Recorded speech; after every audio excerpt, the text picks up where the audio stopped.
Welcome to the Santa Cruz Coffee Break. If you're watching on YouTube or listening on Apple Podcast, please follow, hit the like button, or any subscribes. It really helps us with the algorithms. Santa Cruz Coffee Break is produced by the Santa Cruz Guitar Players Forum. All opinions are those of the speakers. We invite you to join us on the Santa Cruz Guitar Players Forum at SCGCPF for more fun. Now, let's get on with this installment of Santa Cruz Coffee Break. Oh man, we had a little get together last night and I was trying to give a talk, and you know what, I really realized that I bet none of us really know where we are, and it's really nice to get the feedback from your friends to let you know what's actually going on. And with that, we'd like to welcome Richard Hoover to the Lost podcast, which is going to be number 30. We haven't figured out where number 30 went, but somehow it went someplace. So and what we're gonna talk with Richard today about is 45 years of guitar making. So squeeze it all into 20 minutes, 25. Right. Yeah. It's like, well, the darndest thing happened last week. And it happened. I found the key to the original shop last week. It was in my car. Yeah. Oh man. Yeah, those do turn up. So, well, thanks for the opportunity. We'd love to just let the pony out of the barn and let her rip, Tater Chip. So 45 years. Yeah, no kidding. And you guys, you're both my dear friends and confidants, and you've seen a lot of this history, and it's great to share it with you. I feel more intimate than if I was giving a interview for a magazine or something like that. So the point is, I'm looking at this really differently than I ever have before. 45 years, that is a commitment. One I didn't think I'd be capable of. When we first started the company in '76, we're trying to come up with a name. I've been building on my own for some years, and I took on a couple of partners, and it just didn't seem that important to me because, frankly, I couldn't see myself hanging out with those guys for more than a couple of years, to reach some level or whatever and get back on my own. But as you've heard my story, it was an answer to my prayers that I got those partners, because working on my own, I just could not learn fast enough or even afford to experiment, for that matter. And without them, Santa Cruz Guitar Company would never have come to be. And, I bought them out eventually, but we carried that on with one by one with the people that we hired. And I'm getting letters today from people that worked with us 40 years ago, or actually I should be more accurate there, about 30 years ago.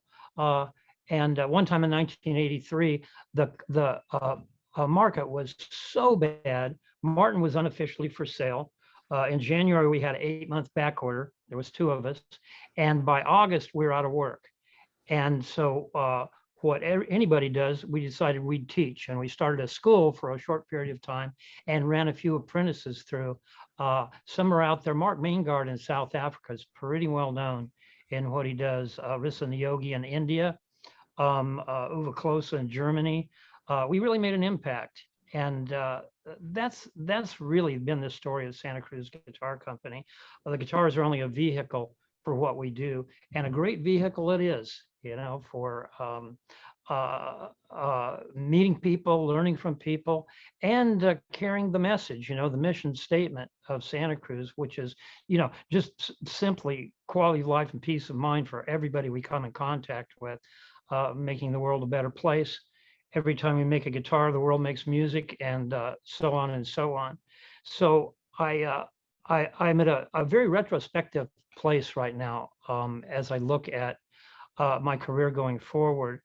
And I wanted to kind of check my relevance, but also maybe cheer myself up a little bit, thinking about some of the accomplishments over the years with the business.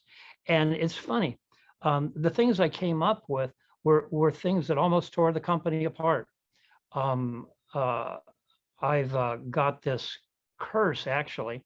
It's been a great benefit promoting the company, but this OCD, artistic perfectionism, that is, that's what that put it in the place we are today. The world knows about us. We're opinion leaders. Big companies follow us. But in some cases, it was great human cost. And as I get more time in my life, I really hope I do get the opportunity, the opening to make some amends to people that I ran over in that pursuit. And, I won't dwell on that, but it's important to me to realize the cost of success as well as the benefits of success. So it's a very interesting time for me. Along with the responsibility of success. Sometimes I notice that, yeah. Yeah.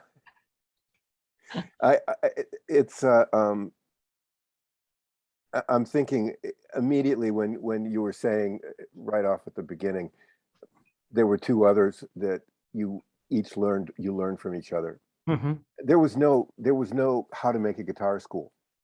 There was no place to go. I mean, Flying blind. Yeah, and especially if you were known for some repair work and stuff like that, 3 people getting in repair work would see a whole bunch of different stuff. Mm-hmm, yeah. So you'd have more opportunity to go, oh wow, look at that. That's well put, Richard. If I could amplify that, I mean, seriously, when I was working on my own, my background of eating up everything on the violin tradition to try to figure out how to control the sound of these things. And as a kid, I'm going to repeat a favorite of mine. As a kid, I thought practice was for people that weren't as smart as me, right? I'll get it now, and everybody else has to practice to figure it out. Of course, that was a fallacy, and it wasn't until I started to get good at some things I realized the nature of practice and what it is. And in this context, at 24, 25, I felt claustrophobic. I went, I could be 30 years old before I figured this out. I got to do something different than make a guitar, sell it, make enough money to buy the materials to make another one, and go again. I can't afford to experiment. If I do something wrong, that's the end of that. I'll have to get a real job. So the answer to the prayer was these partners that showed up on my doorstep, and their combination of talents was perfect for doing that. We could make guitars on a larger scale. We could experiment. We could learn faster, and my dream came true. And along with the theme of maybe being not the most easy person to get along with because of my perfectionism, those guys didn't last forever. One of them, Will Davis, who I really love, had to leave the company because he was diabetic, and we didn't make any money, and he couldn't afford to maintain his tradition and his blood sugar level, and had to leave after about 1.5 years. And then Bruce stuck around for probably 12 years before his interest took him someplace else. But man, that was so foundational in the company. I just stop and give them gratitude, as well as my mentors, which I've talked about a lot of times, but Jim Patterson and Bruce McGuire, really dear to my heart and the foundations of the company. Can you tell us a little bit about what the shop was like back in those early days? I mean, what was the routine where obviously you didn't have all the equipment and the tools and everything else you had. You also didn't have a whole lot of other shops to emulate or to try and copy. No, there really wasn't anything. My mentors were my idols, and I've had some great ones in my lifetime. But there was no application to guitar making, in that sense. So, there was some real nascent stuff going on. Guild of American Luthiers was some weird thing back east, and there's a little pamphlet that my pal Daryl Anger got, and I got to look at and realize there was a network out there. But this is pre-internet. It was letter writing, and if you got to know somebody well enough, maybe a phone call with that. So it was a really small world. And the difference was for us, people is really easily described now as a boutique maker, but that word didn't exist back then. Guitars were made by Martin, Gibson, not human beings. And just the fact that you made a guitar opened doors. So there was a big advantage to being in a pioneer in that. I mean, seriously, go to a lumber yard or a industrial surplus or something like that, and people are like, what? You make guitars? Wow, that's very cool. You know, you kind of got a backstage pass with it. But breaking into the marketplace was, it started out as a chain letter. You know, we made a guitar for our most trusting friend who told his friend, and we got something going locally, but also we were doing something so different that word spread about us, word of mouth spread about us around the country, and we started to get inquiries elsewhere. So I'm going to jump ahead really quickly here and say, you cannot discount the amazing power behind a celebrity okay.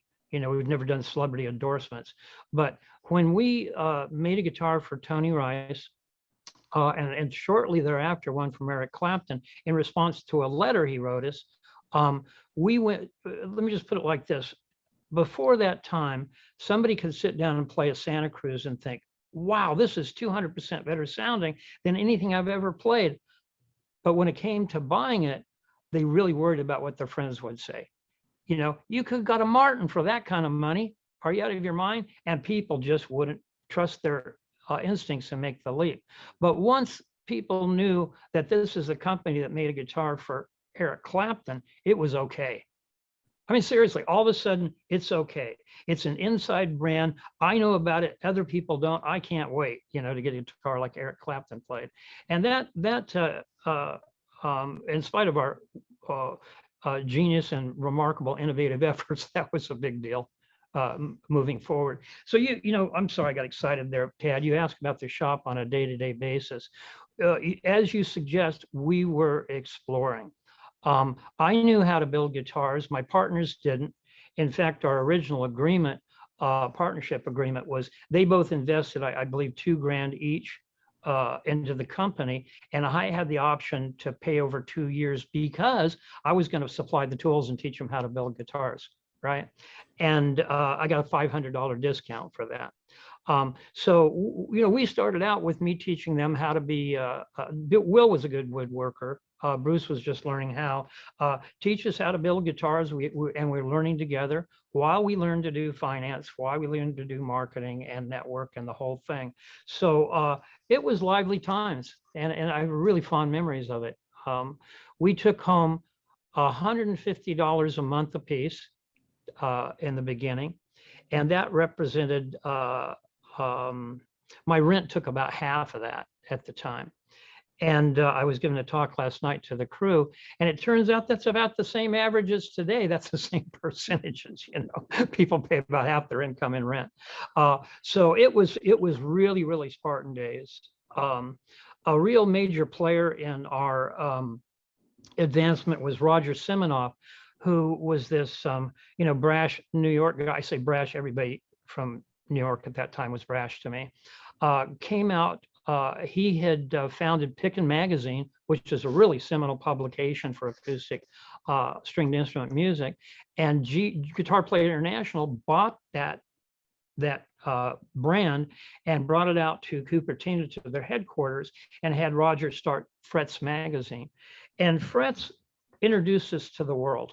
In fact, we got Eric Clapton's letter from about 4 postage stamp size ad that we ran in Fret's Magazine. It just showed our FTC and our address, and that did it. You know, that launched us.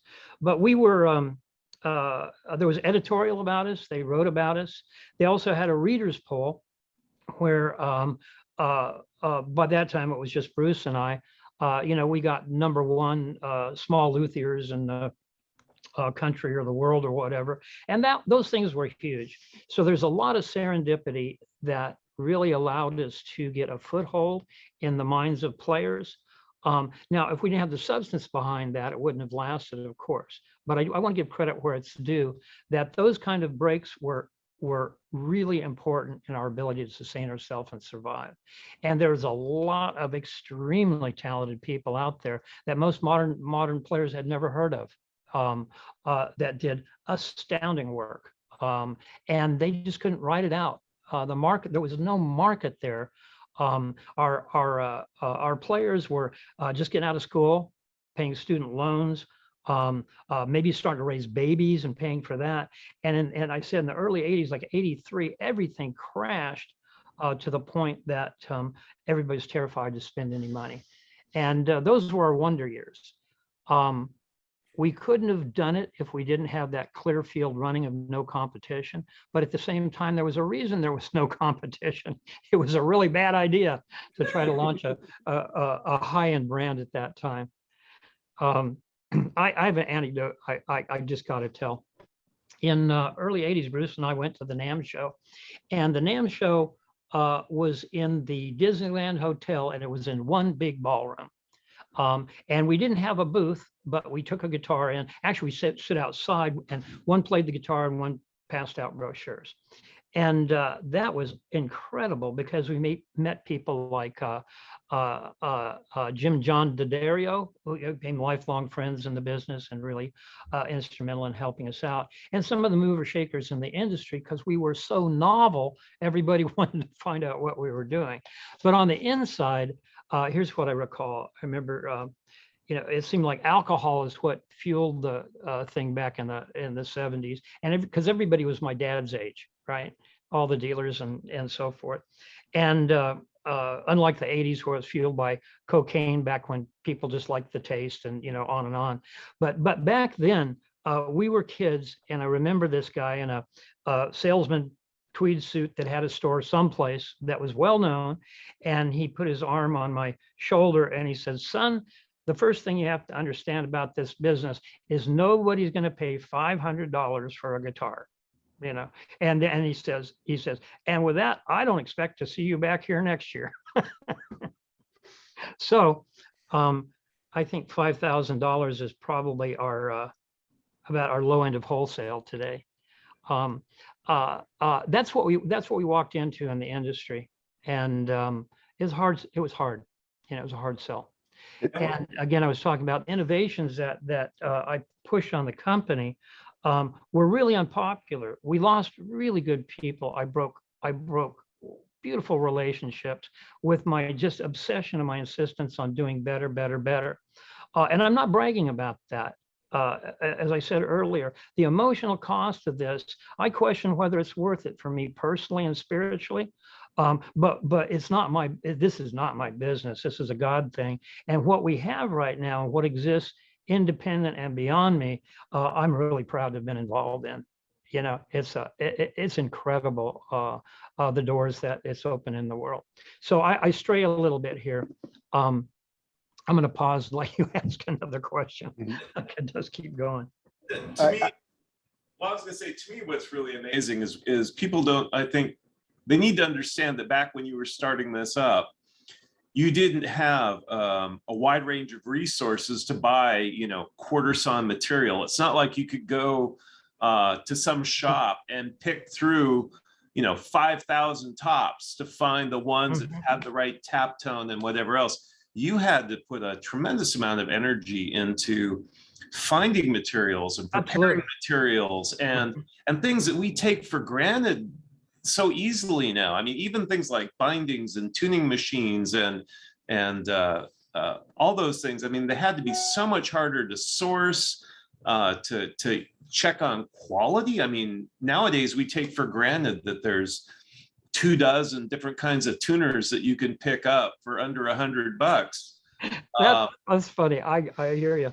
Let me add to Tad's point there. And sourcing it wasn't www. Sourcing it was maybe a printed piece of paper that you got at NAMM, a brochure that you got at NAMM, or maybe they had a catalog, or maybe they answered their phone, or maybe they didn't ever answer any letters, Well, also, we didn't go to NAMM until we were in business for 10 years. Yeah. Wow. NAMM was a grown-ups resource that way beyond our budget to even attend. And that was a revelation to go. But we could spend a podcast on sourcing materials back before they existed. And now I want to say carefully and give credit where it's due. Back at that time, a lot of things had to come from Europe. Woods had to come from boat building supplies. But there were people, there were pioneers out there. Bill Lewis is one of them. Bill Lewis had a supply business up, maybe Washington State or BC Columbia, I don't know, way someplace else. And he was more of a rumor than a reality. But he's the one, he was great friends with Michael Gurian, and he was the one whose business turned into Luthier's Mercantile International and partners that bought out his thing. And so Bill was a little, he's a little hard to deal with. But later, Michael took on that mantle as Gurian Guitars and sold supplies to makers. Because, see, these guys were around the company. We didn't invent anything. There was simultaneous discovery. We're the ones that brought the boutique concept to the marketplace and to the dealer, and that's why we get credit sometimes as the first. So with this going on, if you tried hard, you could find like an ebony fretboard or things like that. Vitali Imports in LA was an old European supply house for violins, as you could see. And you could find some things there. But when it came to getting guitar tops or mahogany for necks, you got in the truck and you went to a yard in San Francisco or Union City and asked to look at their spar grade spruce for boat mats and these big huge logs and boards of maybe 6-inch by 24-inch by 18 feet pieces of mahogany and try to determine if they're right. And you could not go in there as a 25-year-old to poke around. They wouldn't allow it. But again, we walk in the office with a guitar and people say, "Oh, you're going to serenade us?" No, we make these and we want to buy some wood. And people are like, "Really? Let's wait till the lunch break when everybody's out of the yard, and then we'll let you go, and look at stuff." And, that was our sourcing for materials for a long time. Our tools and our specialty stuff too, there weren't catalogs. There weren't stuff we had to walk to work both ways uphill in the snow. No, I'm sorry. It was hard. It was hard to get established in that. And it took a lot of time to do. And I'm proud to say we launched some supply houses with our influence and our networking and helping people get started in being suppliers. That wasn't for us. We're going to change the world through guitar making. Somebody else can change it through supply chain. Do you remember your first thickness sander and your first side bender and some of the other specialty tools? I mean, The thickness sander, I came from a background of, you need something, you make it. And that served us really well in the beginning. Of course, there was a time where it was nonsensical. My time is better spent someplace else, and we buy those things. But our original drum sander was a design that came from Jim Patterson and another guy here in Santa Cruz, and some stuff in a Guild of American Luthiers quarterly. And it was really what it was is a solid core door cut in half on a hinge so you could slide a wedge and raise and lower your thickness, and a big giant drum of particle board that had been turned in a machine shop to be true, and you wrap sandpaper around that, and then you push your work through against the push of the sandpaper. And we affectionately referred to it as the Widowmaker, because it could put a piece of binding through a hollow core door, with barely making a sound. Yeah. I got a lot of those. The little stuff probably became more of projectiles. Oh yeah, because we put everything through there, not only sides, backs, tops, but the back of peg heads, nut saddles, heel caps, glued to a board. And I spent a lot of hours behind that thing, and I knew to stand offline. What was your production like back then? How many guitars were you making, and how much time did you spend working on guitars versus just trying to keep the company going? Well, we did, at the three of us, our first year, I think we did 3 guitars. Like I said, Bill was only a year and a half, so I can move forward. Bruce and I probably got up to almost 5 guitars a month. between two of us, and we really weren't outsourced. We were too. We were buying slotted fingerboards from Gurion, and we're buying gears and herringbone, but for the most part making the whole guitar. And we got pretty efficient. We could almost do 5 guitars. And the custom work at that time, it wasn't extensive as is today, but oftentimes we were stopping and figuring it out. So I said we could make 5 guitars a month, but we didn't. We took on a couple of twin brothers archtop projects, and it took us probably 4 months to build those between the two of us. But that's who we were as custom shop, right? We had to learn as we went. Yeah, that's really cool. So, I mean, what were the models you were making back in the beginning? I mean, I just assumed they were primarily dreadnoughts. Well, the hubris of youth, we thought we could make the one guitar that every player in the world would finally come around to agree is the only guitar needed, right? And that could have killed us right there. And what that was is our first customers were kind of Windham Hill type people, finger style open tunings, and they were all playing dreadnoughts, and it all, even Michael Hedges was playing a dreadnought, and it's this big boomy thing, and he's losing his nuance. But the guitar at the time had to be a dreadnought, and OM was something that, I've said this before, like a retired music teacher or something like that. People just wouldn't play small bodies.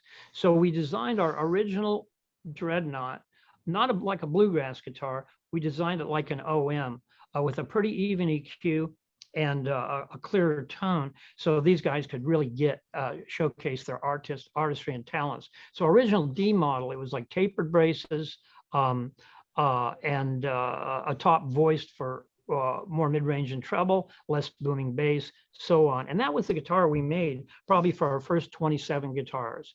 Maybe a little special inlay here or there, but that was it. Until we made the FTC as a line extension, a carved back like an arch top, flat top for sustain. And that guitar was if I may say so, a really pretty design. And that really caught the public's eye and moved us into that, what we call today our F model. About the same time, a player named Perry Fly was a good friend of Paul Hostetter's, and he had an old Nick Lucas Model H. And Paul wanted commissioned us to make a copy of that. And that design was so cool. And as you well know, one of my favorites today, we added that to our line. So we had 3 body shapes, probably by the end of the 70s that we offered. And we did them in various woods. We work with people on voicing. And, really the foundation of our company was controlling the components of sound that people would make a subjective choice. Bright and clear, warm and blended, bassy even, projects a lot or is open and airy. And that's really what we cut our teeth in. And as I said, Tony Rice, Eric Clapton ended up on our doorstep, and those became, Tony became a model. And Eric Clapton was never available, so but we could drop his name with that. So that's kind of the line extension in the early years. And when and where did you come up with your first logo? I'll give that to my darling Tata Chook, my wife of 50 years in February. And our first guitar was total speculation. And as most makers do, you want to put everything in the first guitar, including the peghead inlay. And the peghead inlay was this floral pattern with silver wire and different shell, way too complicated. And the logo, we decided would be the initials of the company. And Tata designed that. And she had the SCGC, the tail of the G flow into the different flowers and stuff on the peghead. And that guitar we traded to our lawyer for our partnership agreement, which is another story. And but then going on to the next guitar, somehow we went like, oh, that's going to take a long time to put that fancy logo on every one. Maybe we can just work simpler with the initials. And the first one is really comical. It looks a little bit like Casper and the Ghostly Trio, and the tail was this little vestigial thing sticking out, and I cut probably 3,500 at least of those by hand. And as I cut them, they transmorgified over time into what you see today. And when I finally got, it was so silly for me to spend the time doing that. Tata cut a lot of those out, and she developed some repetitive stress. And that was a huge paradigm shift for me in thinking about how to make guitars, what's important and what isn't. But nonetheless, at the point we had to stop doing it by hand because it made no sense. It's a decoration. It looked the same each time. What was important is the quality of material and how accurately it was applied. And that's where we started looking into, this is pre-CNC, an old Bridgeport tracer mill, that would cut it out, and then you did a lot of filing and things like that. So you got the point. It went from one thing to another by me cutting out 3,000 of them and changing and growing the tail and looking at it and thinking about it. And that's how it came to be. Wow. And it stands for Santa Cruz Guitar Company. It has no Sanskrit, satanic, angelic, reptilian counterpart or thoughts to it. That's just how it happened. Well, having one D number 4 with the old original hand cut logo, to me it's beautiful. I mean, just the design. Yeah, you have that guitar. It's just gorgeous. It's just gorgeous. But the new ones are nice too. So. Well, I always knew it was a marketing, let's say it wasn't good marketing. It was so stylized, people thought it said Saga, and just a lot of people assumed it had something to do with the import company, Oh, no. It brings in stuff from China. And they couldn't pronounce it. It wasn't serving us well. But also we had our loyalists that was our logo, and they would die if we changed it. And luckily in 2008, when the world ended, as you may remember, it was like everybody's going out of business. Nobody would buy guitars. We introduced the 1929, a simple looking all mahogany guitar with a kind of a 20s look, 1929. And but our logo didn't look right at all on that. It was like kind of 60s stylized. I wanted to evoke this Depression era thing in that guitar. And that's where I came up with the script logo. Tom Waltham from, oh man, he has a surf band. Anyway, he designed- The Neptunes. The Neptunes, that's it, yeah. Yeah. And Tom kind of lifted that typeface from some old timey stuff, and he showed me different typefaces, and I went, that's the one. And we came up with the Santa Cruz script, and under that we put Guitar Company in little tiny letters. And that was like, that's a dream come true. Everybody's going to know what kind of guitar that is, and it's really served us well. So we still do the stylized SCGC, and then we have the script logo that helps promote us, and people can tell who we are when they see it on stage.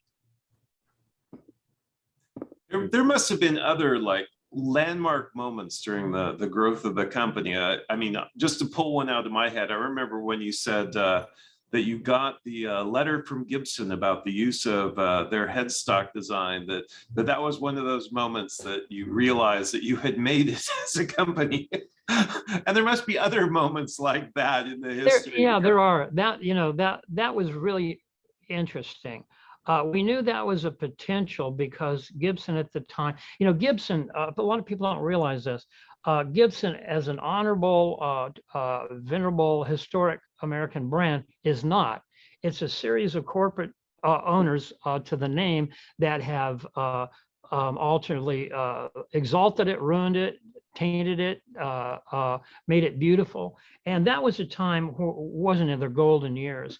And they just decided to patent guitar and mandolin designs and electric guitar designs. And they started by doing this kind of Trumpian threatening thing of sending lawyer letters to everybody saying to cease and desist doing what you're doing or we'll sue you. Not having ever seen anything like that before, I began to respond to the letters like, well, you don't understand, actually we're doing, and that goes nowhere. And finally, and what this was the peg head, and we saw Francis, I think, had an old Santa Cruz, and the peg head has the hair parted in the middle. And that was what Gibson was complaining about. And, you know, I wrote some letters. It cost money. I got some lawyer advice.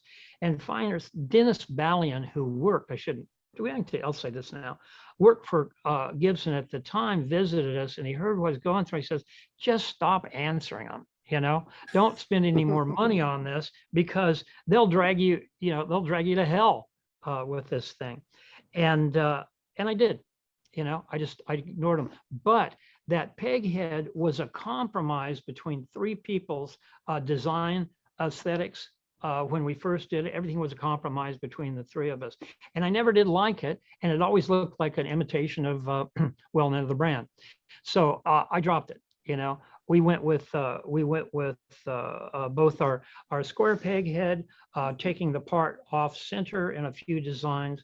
And there's nothing new there. There's Martin, there's the Epiphone tradition that goes way back, Stromberg and things like that. So they're all meant to be evocative of eras, but also the physics of that peg head.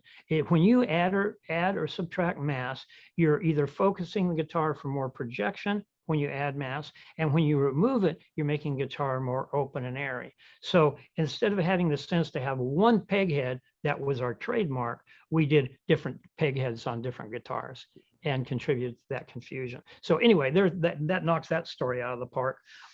We've had one since. Martin tried for a while, based on Gibson's lead. They tried to patent the square peg head, the dreadnought, and the OM shape, and you can imagine that didn't go very well. They tried to patent the square head stock. Yeah. And now our designs are copied all over the world, from the most expensive to the least expensive guitars, and it's wonderfully flattering. Oftentimes, Martin's copied our copies of old Martin. Life goes on. Life goes on. That's funny. There are a lot of those, Tad, and I was just looking at a list from last night. I had a mentor when I was 8 years old, Pop Lloyd, and he was in his 90s, and he taught me trailcraft tracking, bushcraft, survival stuff. And he's probably born in the 1860s. And I was one of his pets, and he said, he told me, whether it was tying a knot or tracking or whatever, I get frustrated, and I go, like, there's so many ways you could do with this. I've always been one plagued with seeing a lot of trajectories at one time. And he said, it's simple. He said, make sure you're right and go ahead. And that's what he knocked into me. Unfortunately, I've taken that to extremes, right? God gives us instincts to navigate life and get along with people, but if you take some to extremes, you can be pretty annoying. And that make sure I'm right and go ahead is one where I listen very carefully to others and what they have to say. In fact, I agonize over their opinions, but I also can see multiple trajectories, and I can eliminate them one by one, thinking of cause and effect until I see the clear path. And then I'm rock-headed. I'm going to go that direction. And doesn't make for the best teammate, but it also gets things done. So I'm not going to defend it. I wish I could redo it. But some of those things that, you were talking about being sued, but watersheds for our business were things like, the early decision to start selling to stores, right? We're artisans. We should be selling to the player and talking to them and doing that. Well, that was a chain letter, and it petered out. You do all the work, you talk to 10 people to design one guitar, you make the guitar, how much, you can't charge enough for that. And I realized the nature of the dealer was to do that stuff for you. You can concentrate on what you do best. And of course, you got to give them a big cut to do it. But that was a real battle. That was a real battle to get into wholesale and starting to work with stores. Just to say, we also did something unheard of at the time.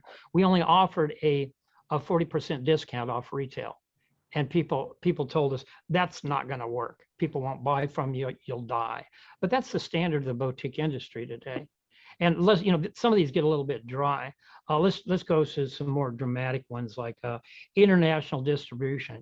I was out of my mind because we couldn't fulfill domestic stuff. Why in the world would you give a discount to sell to England or Japan or so forth? Because we need to be positioning ourselves in that market before somebody else did, because business in the US was not always going to be robust, right? To move on to it. One of my favorites, Tad, is CNC. When my wife got injured from repetitive stress, and I sat down and I, prayed for some revelation here. What can I do about this? Because we have to use our hands to make guitars. It was like, bink, oh, some things are important to do by hand, some things are not. And the things that aren't, it's actually unethical to have people hurt themselves doing, right? So things like cutting fret slots was a machining job. They're supposed to be exactly the same place each time and the right size. You don't want the mark of the craftsman in that. And people sawing them by hand adds no value and it hurts them. Same thing with a repetitive inlay or a bridge. If you want the bridge to be the same each time, so out in the field, somebody replace it in Sweden if it cracks, make them all the same. And that I saw the value of CNC. And it was not only a huge investment, but it was a huge resistance from my team and from the outside world. Oh, you're going to be the next Taylor, right? No more luthiery, it's all going to be robots. And that was hard. And it hurt me because I thought my intent was noble on it. And I just had to go against everybody's advice and wishes and just do it. And those are the things I look back on in my career and go, I did the right thing, but I could have done it better. I could have done it better. And that's the place I am today. Everybody could have done it better. Yeah. I mean, in those, when we all look back at, I could have certainly been a better person. For Amen to that. For a substantial Not you, period, me. for a substantial period of time. You brought up Michael Gurian, and it's so interesting. And then to think about dealers, when you look at that, Michael had a really interesting beginning, and he was in New York for the folk scene. That's right. So he could just take it down to somebody, but and just like, oh, here, play this. Well, and it's a very small group of people, but all of a sudden you're way out here on the left coast. No kidding. In a small town, because Santa Cruz is a small town. It was half the size. Well, the whole world was half the size. I'm sorry, slow down here. The population of the world has doubled since we started our business. Wow. Yeah. And again, taking it to dealers. I remember, going to Chicago Guitar Gallery in 1971 and saying, wow, what, I want to buy a great acoustic guitar. And, I went because I'd gone 5 other times, and it was on the 6th floor, and you'd get in the elevator and you'd go up, and the guy would meet you at the door, and he would say, do you have any money? Are you buying or looking? No, he'd say, do you have any money? And you'd say, well, not really. And he'd say, push the button and go down. And they wouldn't even let you in the store. So it built up this kind of, mess with these guys, and I just went in there with a pocket full of cash and bought a really awful D35. The most expensive. You expect it to be the best. Yeah, the bridge was in the wrong place. The intonation was bad. It was the rounded headstock, because they're 70s. Yeah, I mean, the worst, just the worst thing. And but it wasn't an option. That's right. That if you'd asked me in 71, I would have had you buy a Martin, right? Yeah. I had a D28 because I couldn't afford a D35. I would have got a D35 if I could have. right? But Martin in that era could have done no wrong. No, You know, Martin was almost a generic, like aspirin, you know. Martin was a guitar, Kodak was a camera. And they could have made them out of aluminum, which unfortunately they eventually tried, but Yeah. and sold them like crazy. The demand was so outstripped production. Oh God, I wrecked your story. Go ahead. no, no, no, no, no. I dived in. It's just, I think the two of you guys found the path to market when there was no path. Mm-hmm. You know, That. Thank you for that. I do. You know, I'm sorry to butt in here. That's the story of my life. But here's something really important. Martin has always been a guiding light for me.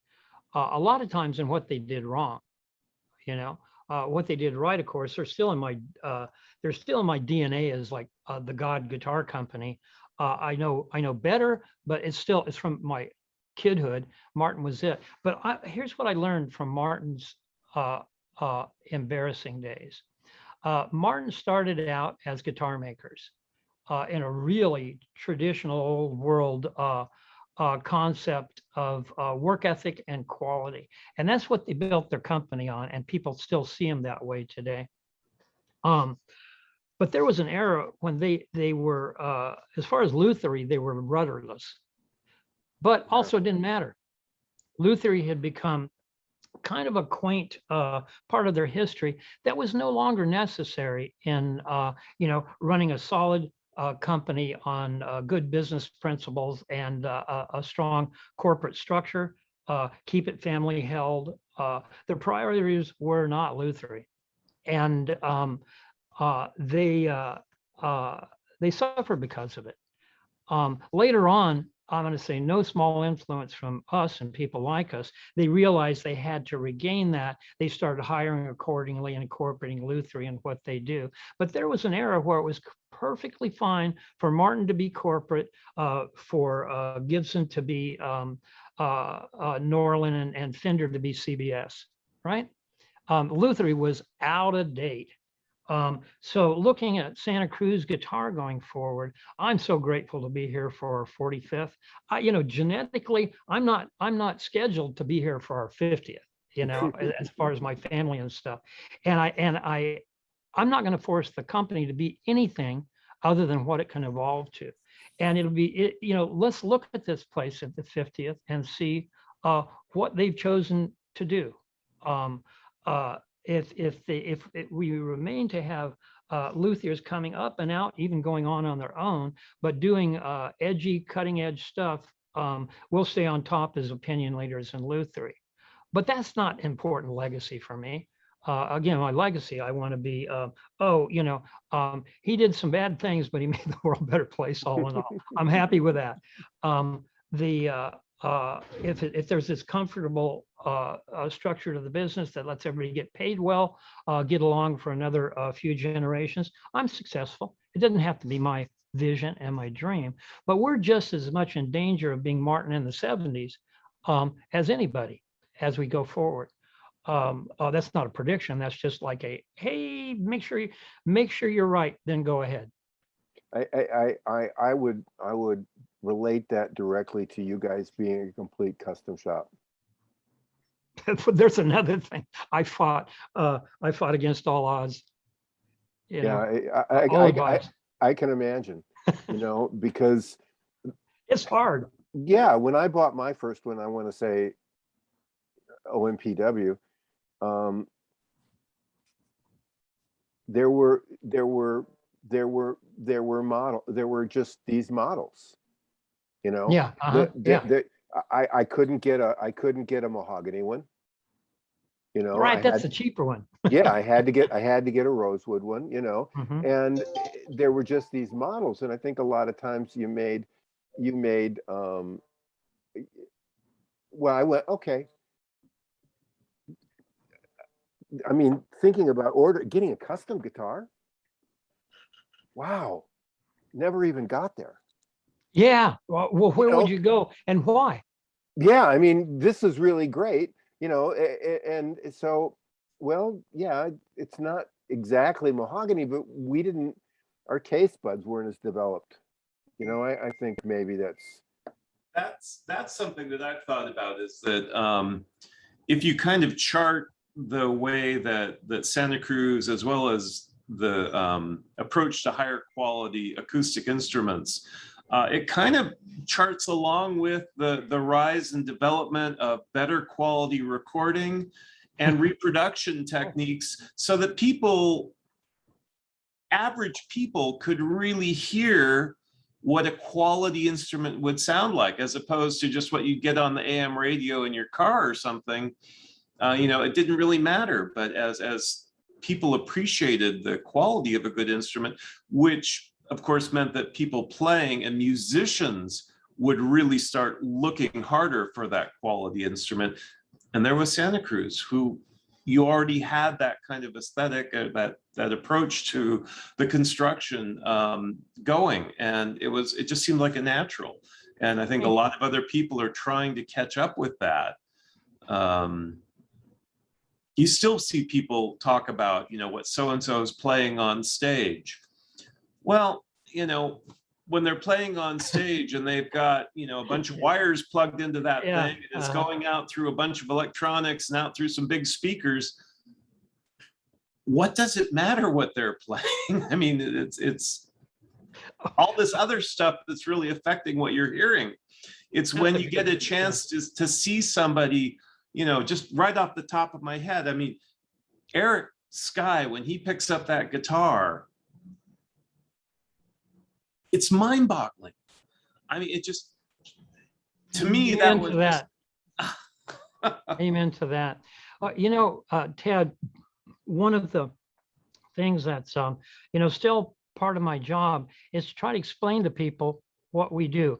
Almost half a century later, we've been a great influence, but you guys are veterans of news groups. I'm going to say the predominant thinking, the dominant paradigm on news groups is, well, guitars are all different. There's one for this guy, one for that guy. Hopefully you get the one right for you, get most of the things you want, because, sound is all subjective. There's no right or wrong.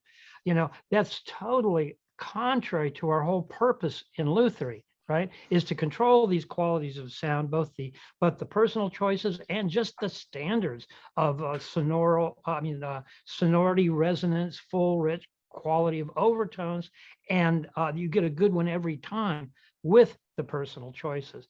And for mostly people don't realize that's a possibility, because that hasn't been the paradigm in guitars. You go and you pick the one that has most of the things that you like, and you consider yourself lucky. To get a guitar with everything you want is unheard of. Now, a present company, of course, is aware of the changes over the last 4.5 decades in luthiery and what we can do to serve the customer. But the market in general isn't, right? Because we spend, I don't know, $40,000, $50,000 a year on trying to tell our story. That's nothing. I mean, that's nothing in the marketplace. We're up against people that make 1 million guitars a year that truly can only sell them on marketing. They can't sell them on sound. Okay, I'll calm down. No, I think that's really interesting, because the awareness of somebody that is willing to wait for a custom guitar versus I gotta have it now, and I will settle for this. But you define your market so well by the people that are willing to wait, or finding the dealers that understand their clientele well enough to say, I'm going to get one of these and it's going to fly off the shelf. That's great. Thank you. Yeah, I hear this that. guy might like it. This guy might order it, but 4 people ask me for this. I'll take a chance and order one, like this. And it speaks to the instrument. I think that's really well put. I want to pause and give heartfelt sympathy to the guitar player today thinking of making a choice in buying a guitar. There's the brands that pummel them with telling them they're the best. And then there's this ephemera about who's making this and who's inside as a luthier and a builder. And so let's go down to that subset of the luthiers and the builders. There today, we have a lot of people that have gone out of our shop and gone off on their own to great success and do great service to their customers. There's people that have gone through schools that have gone on to greatness and done the same thing. There's even people that have figured out on their own that have a lot to offer. But it's a mass appeal thing, boutique building right now. And the schools generate, 50, maybe 50 potential new makers every half a year. And amongst those, there's a lot of people that go into the consciousness of players as a builder. And I'm not dismissive of their efforts, but they're building guitars exactly the way Taylor does, right? Really beautiful materials, they fit together really nicely, but there's no, they're hoping it'll sound pretty good when they're done. Maybe even some will sound better than others. But when the player's looking to shop for a guitar, we do all this effort to make them think that a luthier built guitar is better, but which luthier? The luthier builds according to violin principles, or is it the luthier that builds according to a formula that you would mass produce on? So I don't mean to make that sound sour grapes at all. It's more, we're fine. Sales aren't a problem. It's the player trying to make a choice in this confusing marketplace right now. You can pay $10,000, $20,000 for a guitar that's going to have great value because of who it was made by, but is it really the best guitar you've ever had and played? And That's going to depend on who makes it and why. And a lot of times that's very obvious when you see that there are companies that specialize in replicating every single dimension on some legendary instrument. Yeah. Like it's as long as you get it within 100,000th of an inch of this instrument that they believe sounds really good from 80 years ago or 100 years ago, that the instrument they're building is going to be unequal. Well, dimensionally it will be. Thank you for that. Yeah, I don't want to sound sour grapes. That was a good explanation. You can build a guitar according to principles of physics and Luther and make it sound excellent every time. Or you can make it like a chair and make it real affordable, or you can make it like a chair and charge a lot depending on your marketing. And I think I'll shut up right there. I was on a rant. Also, we had a great celebration last night for everybody for our party. And so that's why I'm doing this product placement here today as I drink my Red Bull and keep alert. Okay, I'm sorry, I cut you off, Tad. Go ahead. No. I think it's wonderful to talk to you about, the 45 years and everything you've done. And I think everybody who knows Santa Cruz knows your hard work, your dedication to what's going on there. All I can say is, or what I can ask is, what do you see in the future? What do you see for Santa Cruz guitar? What do you see for world-class instruments, especially taking into consideration the issues that we're having with the quality of materials, the nature of players and music, and the fact that there are so many people competing in this market. Do you have any insight to offer everyone? That's I wish I'd written down those three separate questions. Where's the company headed in materials? I love the source of our woods. Nature is a big part of my spiritual foundation. I'm not a pagan, mind you, but as I drove in my neighborhood today, I'm an idiot. And some people, I say hi to my favorite trees, and I feel with kindred spirits, I feel in company with that. It's really, really important to me. And the side benefit of that love for where I live and what I live in is I've made really good personal relationships and contacts in the wood business. I'm going to tell you this. I think I can get what I want for the remainder of my lifetime based on my relationships, and I'll be paying according to their scarcity, right? But Santa Cruz has never set its goal of we'll make the best guitar possible at this price target. You know, we're just going to make the best guitar possible, or at least under my watch, make the best guitar possible as long as people will pay us to do it. You know, if either people cease paying us to do it, or we couldn't get the materials, I'll find something else to do. That means that big companies are going to switch to alternative materials for economic reasons. We're not. We're going to continue to use what we do, and I'm sorry that it makes prices that are unaffordable for people, but it doesn't make our intent greedy, you know, because God knows we don't make more money when that happens. So there's the materials issue. Right now, everything in the food chain is restricted, from electrical, construction materials, woods, anything you want to buy right now is hard to get, and the prices are going up, up, up, up, up. I'm delighted to be in business at this time, but we'll continue to get what we need in that regard, even if it meant scaling back, you know, to use what we could get. So there's that part of it. Where's the company going to go? I mentioned this a couple of times. I'm going to look at this thing I said last night to people. What I did is I'd gone through a list of the annoying things I'd forced the business into, and I'm sorry for the way I did it, but these are the things that brought us where we are today. So the luthiers here going forward, what influence would you like to have on the future? I gave you the ability to make your personal guitars on occasion. Be innovative, take chances, experiment. We have continuous improvement meetings in each department. Bring up your ideas for exploration and tests. Keep pushing the envelope. You know, let's get going and try to pull that off. That's why I am here, and that's how I like to be. But you know, they don't have to be. It depends on their appetite and where they go with that. So what's the future for Santa Cruz Guitar Company? I'm saying I'm at that place where I can see the end of my influence a lot more clearly than I can see the beginning of my influence at this point. And I just have to go, I guess it's like raising, you know, God, I hate that analogy. You know, raising kids.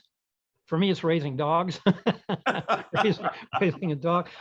You know, at some point you get the return on what you put into it, and you can't force issues past the point. People are going to be who they are. Santa Cruz Guitar Company will be what it is going forward. And if I've done my job right, it'll keep its moral compass, its ethical standing, and its quality level. But maybe that's just an egotistical thing on my part. Right. So don't get me wrong, I'm not giving up. But I was starting that conversation with you know, my luthiers, you know, with the luthiers that I work with, but also that I mentor, that you know, I'm getting ready to pass the torch here. And what the company becomes is really going to be driven by them, or it'll be driven by future management and their priorities. And like a lot of companies, the luthiers, I talked about this earlier, luthiery is, for Santa Cruz Guitar Company, is one of its most valuable assets. And it's the way that we're able to do the, you know, sorry, my wife's on my phone notes here, to do what we do. But moving forward, let's say Santa Cruz Guitar Company 20 years from now, I don't know what the market will be. I don't know who will be here. I don't know how valuable luthiery will be to them. And all I can do is what I do today, and hope that that's of value in guiding them in the future. So I hope that doesn't sound defeatist. I'd like it to be more realistic than defeatist. No. It sounds to me like you're just acknowledging what a solid foundation you've built for the company, and to understand that somebody else will build it higher. And what it, well, you know, of course, we hope they'll build on that foundation. I'm sorry to interrupt you, Tab, but this is important to say. You know, I'm not talking about present company. I'm talking about the future of the company, where I don't know who's going to be here. So yeah, I appreciate what you're saying. I've built this foundation for the company to get better and better and better. I've built that foundation, but I'm at the end of my control of what that's going to be for the future. So I'm trying not to be morose here. You go ahead and talk me up, would you? Yes. No, I think that you've trained enough people solidly enough in your values and in your expectations that Santa Cruz Guitar Company is going to be a leader in those values for a great deal of time to come. And I'm not worried about that at all. But Richard, I really think that what you're responding to is probably what we've all responded to. You're responding to it in a very interesting way. We've all responded to it in the past 20 months since COVID hit. Who thought the world would stop and change? And you don't know where you're going to be in 20 years because you don't know what's going to come around the corner next week. And it's a very healthy attitude. Thank you. It's a very healthy attitude. We're at that place. COVID taught us, it's like it was a mini near-death experience where you rearrange your priorities. Like, oh, I could lose all this. What is really important? Exactly. As we go forward.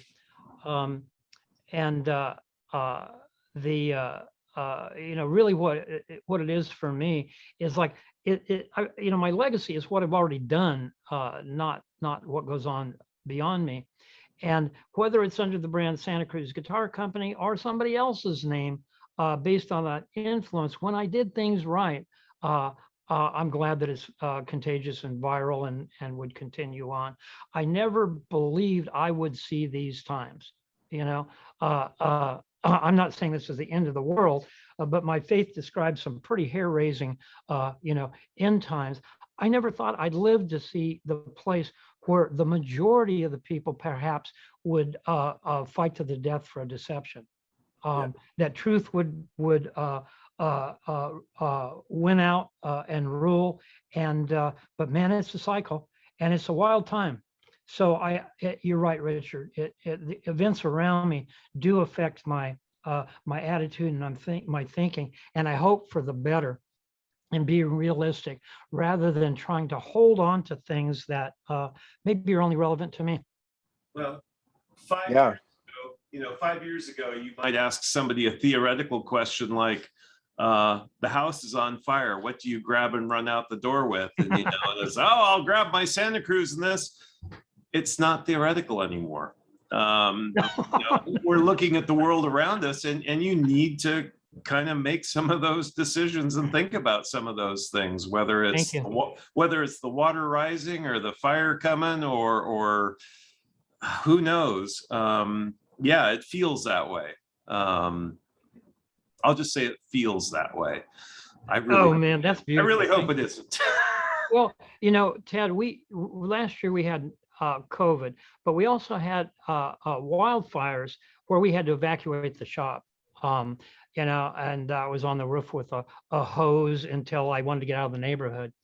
And I put together a small box of mementos and treasures. My favorite chisel, my cowboy boots from when I was like 5 years old, and a couple of notebooks and ephemera. Right. But they were the things that were so dear to me. I had to get them out of here just in case. Right. And I couldn't take much. And right now they sit in the seat of my old 59 Chevy, because I'm working on the electrical. It's going no place. And I looked at that the other day and I went, I forgot all about that. It could have burnt up and I probably wouldn't have missed it too badly. So there's really a lesson there. What's important? What's important. It's not stuff. That's for sure. Right. That's for sure. Yeah. Richard, you've been incredibly grateful with your time and stories, and thank you. As always. Thank you. I had no idea where this was going. You guys are pros. You drug something out of me that maybe was entertaining. If we were a tenth as good at podcasting as you were at building guitars, this would be a very, very different Well, thing. you'll get there.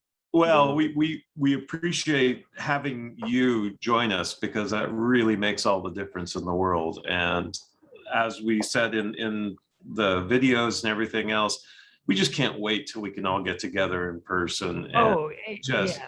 God, no kidding. gosh, I miss that. Well, Yeah. it turns out practice is helpful. So we'll keep at it. perfect. We'll leave you with that. Practice is helpful. You enjoy the rest of the day and enjoy your weekend. You too, guys. I hope everything goes your way. And talking about what's important, you guys are a treasure to me as friends. Thank you. And you are to us. Thank you very much. Have fun. Be Bye-bye. well. Bye-bye.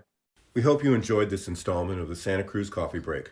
For more music-related fun, please join the Santa Cruz Guitar Players Forum at SCGCPF or santacruzguitarplayers.com. If you have any questions or possible podcast topics, please contact us. If you have a product or service that you feel would be of value to our listeners, please consider adding your support and keeping the coffee pot on. Contact us for more information. We ask that you hit the like, follow, bell, or bookmark buttons so we can keep you informed of upcoming podcast episodes. We hope you enjoyed Santa Cruz Coffee Break. Now it's time to go play your guitar.